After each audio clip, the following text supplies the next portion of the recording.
이태원 참사 당일 희생자 가운데는 119 신고자 2명도 있는 것으로 확인됐습니다. 그 가운데엔 40여 분이나 버틴 희생자도 있었습니다. 특수본은 구조 활동이 신속하고 적절하게 이루어졌는지에 대해 집중 조사하고 있습니다. 더불어민주당이 이상민 행안부 장관에 대한 해임 건의안을 발의하고 이 장관의 자진 사퇴와 윤 대통령의 수용을 촉구했습니다. 국민의힘은 국정조사 전에 이 장관 해임을 추진하는 건 참사를 정쟁에 활용하는 것이라며 반발했습니다. 화물연대 파업이 일주일을 맞은 가운데 정부와 화물연대의 두 번째 교섭도 성과 없이 결렬됐습니다. 정부는 시멘트에 이어 정유와 철강 분야 등에 대해서도 업무 개시 명령을 확대할 수 있다며 압박했고, 화물연대 측은 총파업을 이어가겠다며 강하게 맞섰습니다. 대법원이 2009년 당시 정리해고에 맞서 장기 파업을 했던 쌍용차 노동자들이 국가에 수십억 원을 배상해야 한다는 판결을 파기환송했습니다. 불법 시위라도 과잉 진압이 정당화될 순 없다고 밝혔고, 노조원들은 환영 입장을 밝혔습니다. 이브닝 뉴스입니다.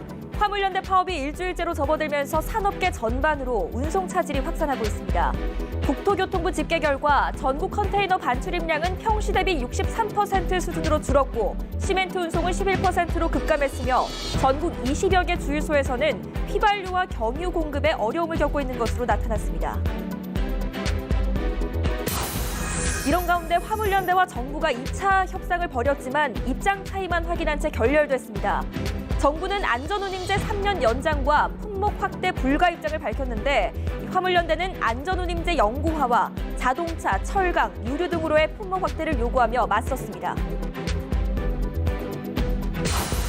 대통령실은 업무 복귀 명령을 거부한 시멘트 운송 종사자에 대해 복귀 명령서가 발송하고 있는 가운데 정부도 다양한 옵션을 검토하고 있다고 설명했습니다.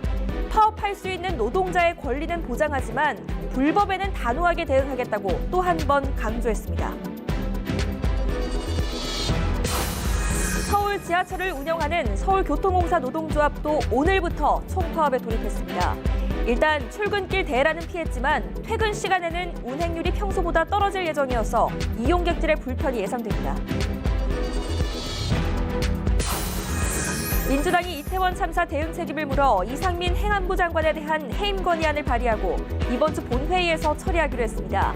대통령실은 즉각 수용할 수 없다는 입장을 밝혔고, 국민의힘은 국정조사 시작도 전에 파면부터 요구한다면 국정조사를 할 이유가 없다고 강조했습니다.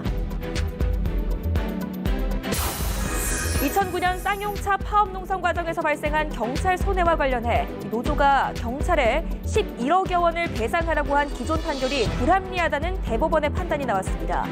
배상 책임이 너무 과하지 않은지 다시 따져봐야 한다는 취지인데, 사실상 노조 측의 손을 들어준 것으로 풀이됩니다.